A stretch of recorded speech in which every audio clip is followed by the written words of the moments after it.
तो hello friends. तो आज क्या स्टार्ट करने वाले हैं आज के वीडियो में। ये आपका organic chemistry, basic organic chemistry का पार्ट 3 है। क्या है? पार्ट 3 है। ओके। तो पार्ट 1 और पार्ट 2 में ऑलरेडी बता चुका है उसमें कि बेसिक ऑर्गेनिक केमिस्ट्री के बारे में, इंडक्टिव इफेक्ट, इलेक्ट्रोमैग्नेटिक इफेक्ट आपका पार्ट 2 में था। और बाकी जो बेसिक ऑर्गेनिक केमिस्ट्री है वो इसमें पढ़ाया था आपको, इंट्रोडक्शन हो गया और बाकी क्या क्या चीज़ें आती है वो सब चीज़ें। तो हेलो फ्रेंड्स, आप आ गए हैं कनक केमिस्ट्री ट्यूटोरियल में। आज क्या स्टार्ट करने वाले हैं? पार्ट 3। ठीक है। पार्ट 3 में क्या कवर करेंगे हम लोग? फिशन। ओके। इसी को क्या बोलते हैं आप लोग? क्लीवेज और ब्रेकिंग ऑफ कोवेलेंट बॉन्ड। तो ये कितने टाइप के होते हैं? ओके, तो इसको देख लेते हैं। The reaction intermediate.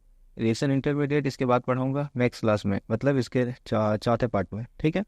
The reaction intermediate. अब रिएक्शन इंटरमीडिएट कौन कौन सा होता है? कार्बोकेटायन, कार्बेनियन, कार्ब एनायन बोलते हैं इसको, फ्री रेडिकल्स, कार्बिन, नाइट्रिन और बेंजाइन। ठीक है। तो आपके जो सिलेबस में है और नॉर्मली जो पढ़ते हैं हम लोग, उसमें क्या पढ़ते हैं हम लोग? कार्बोकेटायन, कार्बेनायन और फ्री रेडिकल। ठीक है, यही चीज़ पढ़ने वाले हैं। कार्बिन, नाइट्रिन, ये सब चीज़ें नहीं पढ़ते आप लोग। Just but for your information I will tell all this thing. तो all formed due the cleavage of covalent bond. Covalent bond को ब्रेकिंग करने से बनता है एक इसमें। ठीक है, जितने भी ऑर्गेनिक रिएक्शंस होते हैं वो सब चीज़ों में। तो ये आपका फिशन।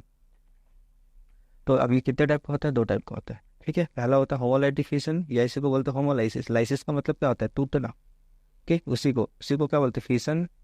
अब 2 टाइप का होगा इसमें, टूटेगा तो कैसे कैसे टूटेगा और किस टाइप से होगा, तो उसके हिसाब से ये पहला होगा होमोलाइटिक। होमोलाइटिक का मतलब क्या होता है? होमो का मतलब होता है सेम, होमो का मतलब सेम, और लाइटिक का मतलब हो गया फिशन एक प्रकार का। ओके, चलो उसको देखते हैं। अब होमोलाइटिक फिशन होता क्या है? यहीं से आपका जनरेट होता है आपका कार्बोकेटायन, कार्बन आयन, ये सब चीज़ें यहीं से आई है।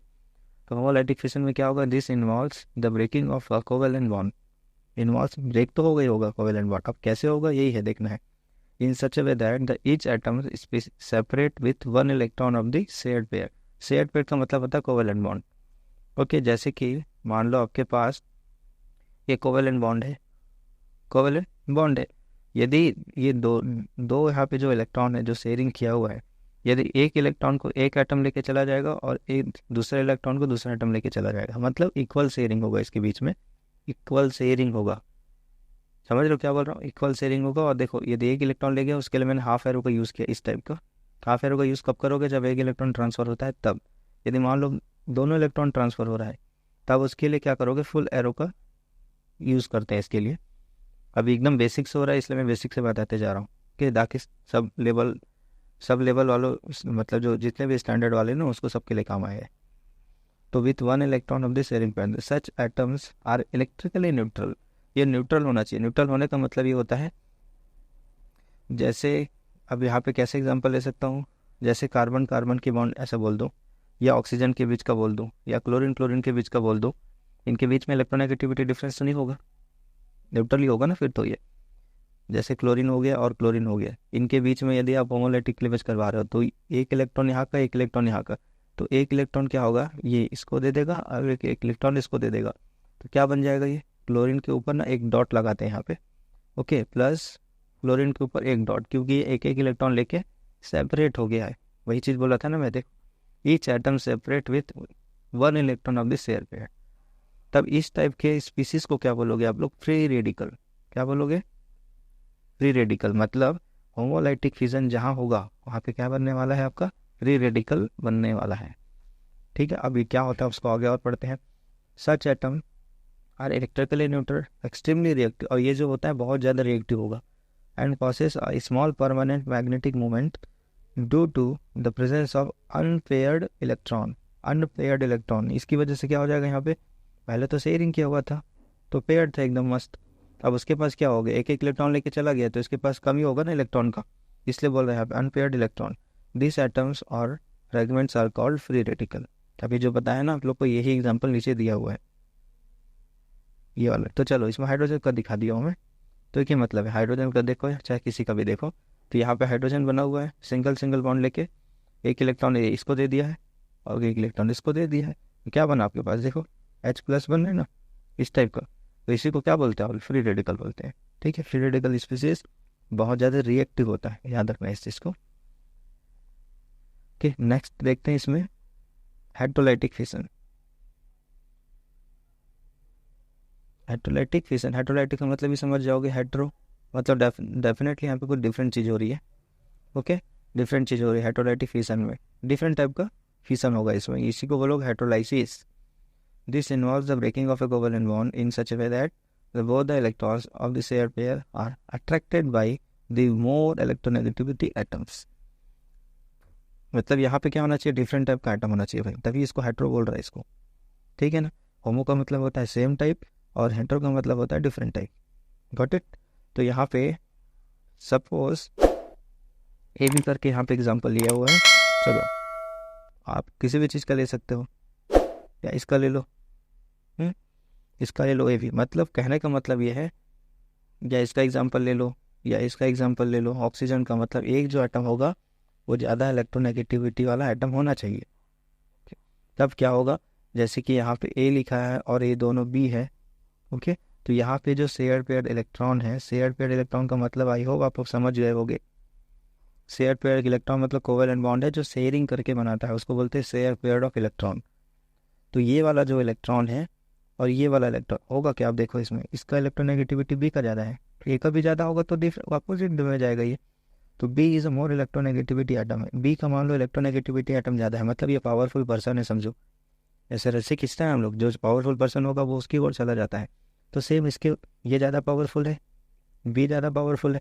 तो यहाँ पे इलेक्ट्रॉन है, ये अपना इलेक्ट्रॉन तो अपने पास रखेगी नो डाउट, तो ये इलेक्ट्रॉन ना इधर खसकने लगेगा, फिर इधर की ओर जाने लगेगा, तो कैसे होगा, ये है तो इस टाइप का हो जाएगा नेचर, इस टाइप का होगा ना नेचर, क्योंकि यहाँ के इसको खींचा कि नहीं अपने और खींच लिया, देखो इधर इधर की ओर। अब क्या होगा, जैसे इलेक्ट्रॉन इधर की ओर मूव हुआ इस पर पॉजिटिव चार्ज आ जाएगा, क्यों आएगा पॉजिटिव चार्ज, क्योंकि यहाँ पे एक इलेक्ट्रॉन कम हो गया है, मतलब यहाँ पे डेफिशिएंस हो रहा है ना इलेक्ट्रॉन का, इसीलिए। और केमिस्ट्री में क्या होता है भाई, जहाँ पे पॉजिटिव चार्ज है इसका मतलब वहाँ पे इलेक्ट्रॉन की कमी है, दिस इज इलेक्ट्रॉन डेफिशिएंसी होगा इसमें, कम होगा इसमें, ओके, डेफिशिएंट होगा और इसमें रीच होगा। तो यहाँ पे एक इलेक्ट्रॉन एक्स्ट्रा है तो यहाँ पे डेफिनेटली माइनस आ जाएगा। तो अब देखो क्या होगा, ए पॉजिटिव चार्ज बनाएगा और बी क्या बनाएगा आपका नेगेटिव चार्ज। तो जो ए पॉजिटिव चार्ज बनाया ना इसी को बोलते हैं कार्बोकेटाइन। आई होप समझ में आ रहा होगा आप लोगों को, ओके। तो जो पॉजिटिव चार्ज बनाया ये उसको बोलोगे कार्बोकेटाइन, और जो नेगेटिव चार्ज है इसको बोलते हैं कार्ब एनायन। इसका उल्टा भी चल सकता है आपका, उल्टा कब चलेगा आपका, जब मान लो देखो दो एग्जांपल लिखा ना, इसको ही बताता हूँ।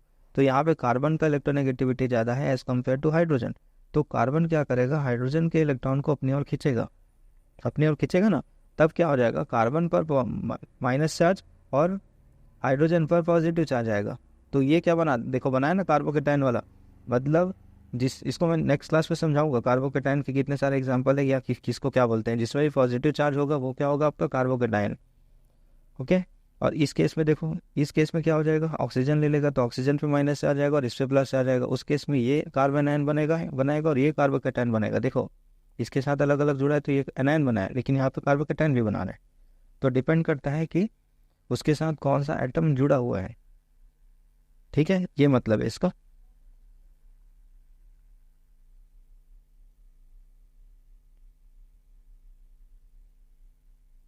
अब क्या होता है, so heterolytic fission result in the formation of cation and anion, obviously an organic ions containing positive charge carbon centre is called carbon cation, जो ऊपर बताया वही चीज़ें हैं, या इसको और कार्बेनियम भी बोलते हैं, ठीक है, carbonium ion. And organic ion with a pair of available electrons and containing negatively charged carbon center is called carbanion। तो आप पूरे ऑर्गेनिक केमिस्ट्री में याद रखना, ठीक है, कार्बोकेटाइन कहा गया, कार्बेनाइन के बारे में और कार्बोकेटाइन के बारे में और फ्री रेडिकल, ये तीन चीज़ आपको देखने ही मिलेगा। कोई भी रिएक्शन मैकेनिज्म होता है ना तो ये जरूर दिखेगा आपको कि कौन सा रिएक्शन हो रहा है, या कुछ ना कुछ बनता ही बनता है नो डाउट। तो ये बेसिक जानना हम लोग के लिए बहुत जरूरी है। आई होप यहाँ तक आपको समझ आया होगा, और आगे और किसको बताते हैं इसके बारे में डिस्कस करते हैं वन बाई वन, ओके। कौन से, कार्बोकेटाइन, कार्बेनाइन या फ्री रेडिकल, इसको क्या बोलते हैं, रिएक्शन इंटरमीडिएट बोलते हैं इसे, ठीक है। चलो आगे देखते हैं इसको, तो चलो इसका आगे का देखते हैं अभी, ओके। तो मैंने अभी क्या क्या बताया था होमोलाइटिक फिजन के बारे में, जस्ट ऊपर ही बताया ना, जस्ट अभी होमोलाइटिक और हेट्रोलाइटिक के बारे में। तो हेटेरोलाइटिक से क्या बन होमोलाइटिक से क्या बन रहा था, फ्री रेडिकल, और हेटेरोलाइटिक लेवल से क्या बन रहा था, हेटेरोलाइटिक से क्या बन रहा था आपका आपका ये दो चीज़, कार्बोकेटायन और कार्बन आयन। तो रिएक्शन इंटरमीडिएट में यही तीन चीज़ें देखेंगे, बाकी कार्बन नाइट्रीन ये सब के बारे में भी नहीं पढ़ेंगे। ओके, तो रिएक्शन इंटरमीडिएट क्या होगा, ये क्या होगा, हाईली रिएक्टिव होता है ज़्यादातर and short life fragment called reaction intermediate from the homolytic and heterolytic fission bond fission, मतलब इससे जो बना है उसके बारे में स्पीसीज। तो फर्स्ट देखते हैं फ्री रेडिकल के बारे में। तो carbon free radical have no charge, इसके ऊपर कोई चार्ज नहीं होता है कभी भी, and the central carbon atom carries odd या अनपेयर्ड इलेक्ट्रॉन को कैरी करके रखा रहता है, कौन, carbon atom. This are produced by homolytic fission of a covalent bond. इसको याद रखने वाले लाइन को, इसको कभी कभी इसमें पूछता है एमसीक्यू में। तो इसमें एग्जांपल क्या क्या देख सकते हो आप लोग अभी, जिसके मतलब जिसके ऊपर भी क्या होगा आपके पास रेडिकल होगा। रेडिकल किसको बोलते हैं, देखो अभी जैसे आपका होमोलाइटिक फिजन है, मान लो होमोलाइटिक फिजन जस्ट बताया था अभी आप लोग को, किसी भी एटम में भी हो सकता है। होमोलाइटिक मतलब सेम एटम होगा, ऐसा भी बोल सकते हो आप लोग। ओके, जैसे कि मान लो क्लोरीन है यहाँ पे और ये क्लोरीन बॉन्ड है, Cl2 बनता है ना ये वाला, तो इसके बीच में यदि फिजन होगा तो इसके में देखो इसमें कोई इलेक्ट्रोनेगेटिविटी डिफरेंस तो नहीं है। जब इलेक्ट्रोनेगेटिविटी डिफरेंस नहीं है तब इसमें देखो किस टाइप का फिजन होगा। फिजन कैसे होता है मैंने बता चुका है जस्ट पहले अभी। तो इसमें एक इलेक्ट्रॉन इधर है, एक इलेक्ट्रॉन इधर है, तो एक इलेक्ट्रॉन इसको शेयर करेगा और एक इलेक्ट्रॉन इसको शेयर करेगा, तो होमोलाइटिक फिजन होगा इसमें। फिजन मतलब टूट जाएगा बीच में ही। तब क्या हो जाएगा, आपका जो क्लोरीन एक कार्बन मतलब एक रेडिकल रखेगा यहाँ पे और कार्बन एक रेडिकल रखेगा। ओके, तो इसी पर्टिकुलर को क्या बोल रहे हैं हम लोग, फ्री रेडिकल बोलते हैं। अब ये फ्री रेडिकल का एग्जांपल है बहुत सारा, जिस एटम पर भी ये डॉट मिलेगा आपको, ओके, इस टाइप का, तो ये क्या है आपका फ्री रेडिकल है। ये फ्री रेडिकल होता है बहुत ज़्यादा रिएक्टिव। ओके, तो ये पूरा एग्जांपल किसका होगा, फ्री रेडिकल का। अभी इसके कुछ पॉइंट्स उसको देख लेते। फ्री रेडिकल कभी भी कब होगा, जब इस पर आप कुछ क्या होगा, HNu, ज़्यादातर HNu में ही होता है। ओके, हिट से भी होता है केमिस्ट्री में, किसको हिट्स को किससे दिखाते हैं, डेल्टा से, और HNu का मतलब होता है लाइट। लाइट बोले तो सनलाइट या अल्ट्रावायलेट लाइट के लिए भी इसी को यूज़ करते हैं। ओके, या तो फिर कैटलिस्ट का भी यूज़ किया जाता है यदि आपको फ्री रेडिकल रिएक्शन इनिशिएट करना है। तो यहाँ पे लिखा है the formation of free radical is initiated by heat, light और कैटलिस्ट। तो द स्टेबिलिटी है is in the order, tertiary जो आपका रेडिकल होगा फ्री रेडिकल वो ज़्यादा स्टेबलाइज्ड होगा as compare to secondary, primary and 0 degree, ये बोलना चाह रहा है ये। ओके, उसके बाद एक और पॉइंट लिखा है इसमें, बेंजाइल और allyl free radicals are resonance stabilize होता है इसमें। बेंजाइल होगा, इसके ऊपर में डबल बॉन्ड होगा इस टाइप का, इससे जो रेडिकल बनेगा उसकी बात कर रहा है। ठीक है, एलाइल का मतलब ये हो जाएगा सेम चीज़, अल्टरनेट में डबल बॉन्ड होता है इसमें, तो hence they are more stable. तो इसको ठीक है, ये छोड़ो अभी, इतना इंपॉर्टेंट नहीं फिलहाल, तो आगे देखते हैं इसके। तो नेक्स्ट है आपका कार्बोकेटायन। कार्बोकेटायन कैसे बनता है ये भी बता चुका हूँ, कैसे बनता है, हेटेरोलाइटिक फिशन से। हेटेरोलाइटिक फिशन से जो पॉजिटिव चार्ज वाला होगा वो कार्बोकेटायन बनाएगा, जो नेगेटिव चार्ज होगा वो कार्बन आयन बनाएगा इसमें। तो organic ions carry the positive charge on carbon atom are known as carbocation. For example, जिस कार्बन पर भी पॉजिटिव चार्ज मिला या जिस स्पीसीज पर भी पॉजिटिव चार्ज मिला आपको, ये प्राइमरी हो गया, सेकेंडरी हो गया, टर्सरी हो गया।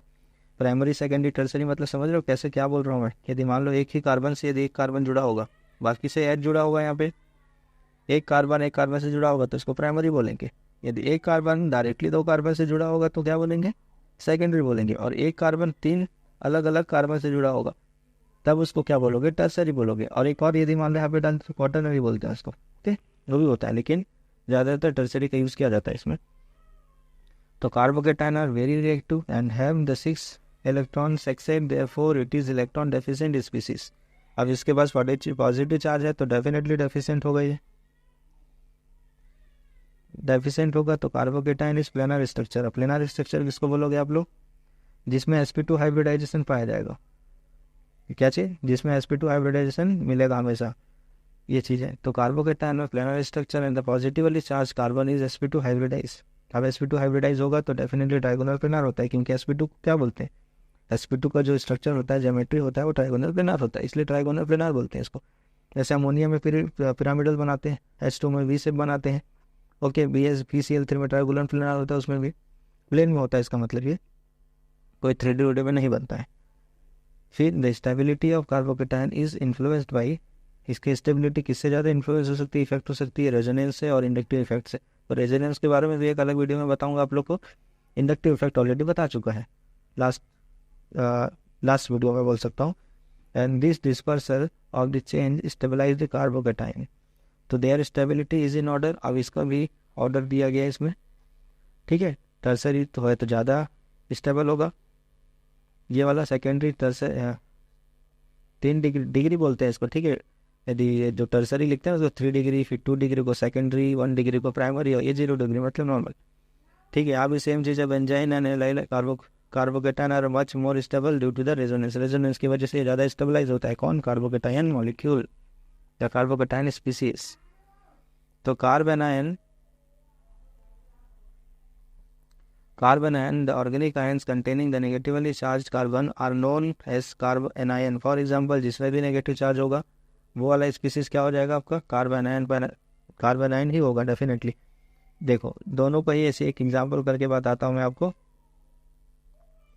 तो यहाँ पे कार्बन और हाइड्रोजन है, तो दोनों में इलेक्ट्रोनेगेटिविटी डिफरेंस होना चाहिए। तो इस कार्बन पर नेगेटिव चार्ज आ जाएगा, इसमें पॉजिटिव चार्ज, और इसमें क्या आ जाएगा, इसमें पॉजिटिव चार्ज आएगा, इसमें नेगेटिव चार्ज। ये कैसे बोल रहा हूँ मैं, क्योंकि कार्बन के इन दोनों में कार्बन का इलेक्ट्रोनेगेटिविटी ज़्यादा है और इन दोनों में ऑक्सीजन का इलेक्ट्रोनेगेटिविटी ज़्यादा है। जो माइनस होगा वो कार्बोनाइन बनाएगा और जो पॉजिटिव होगा वो कार्बोकेटाइन बनाएगा। इसमें क्या हो जाएगा, ये कार्बोकेटाइन हो जाएगा, ये कार्बोनाइन हो जाएगा। तो डिपेंड करता है कि कौन सा एटम उसमें जुड़ा हुआ है। तो यहाँ पे बना, इसका मतलब क्या होगा, इसका मतलब ये है कि किसी पावरफुल वाले के साथ लेस इलेक्ट्रोनेगेटिव वाली एटम से जुड़ा होगा, ये मतलब है इसका, ठीक है। तो कार्बन आर हाईली रिएक्टिव, जितने भी रिएक्शन इंटरमीडिएट सबके सब बहुत ज़्यादा हाईली रिएक्टिव होते हैं रखना, चाहे फ्री रेडिकल हो, कार्बोकेटाइन हो, चाहे कार्बोनाइन हो, और highly reactive and contain the 8 electron इसलिए बोल रहे हैं क्योंकि यहाँ पे माइनस चार्ज है। माइनस चार्ज का मतलब रिच इन इलेक्ट्रॉन है, उसका ऑक्टेट कंप्लीट होता है उसमें। And the valency shell is completely octet complete होता है इसका। It has pyramidal structure because the carbon bearing negative charge is sp3 hybridise. sp3 hybridise है इसलिए इसको क्या बोल रहा है, पिरामिडल से बोल रहा है।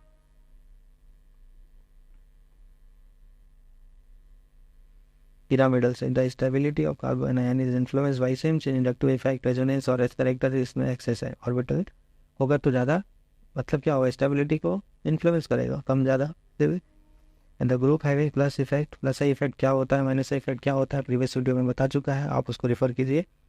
तो plus I effect decrease in the stability, यदि प्लस आई इफेक्ट होगा तो वो स्टेबिलिटी को डिक्रीज करेगा कार्बोनाइन का, और यदि माइनस आई इफेक्ट होगा तो वो उसको इंक्रीज करेगा। ओके, तो यहाँ पे प्राइमरी, सेकेंडरी एंड टर्सरी ये होगा इसका ऑर्डर। तो benzyl and allyl carbanion are stabilise due to the resonance. तो ये है आप लोगों का रिएक्शन इंटरमीडिएट, ये भी कंप्लीट होता है। नेक्स्ट क्लास में देखेंगे कुछ और। ओके, आई होप आप लोग को समझ आया होगा। नहीं समझ आया होगा या स्पीड बोल रहा होगा तो आप कमेंट करके बोलिएगा। ओके, तो चलिए मिलते हैं नेक्स्ट वीडियो में। Thank you.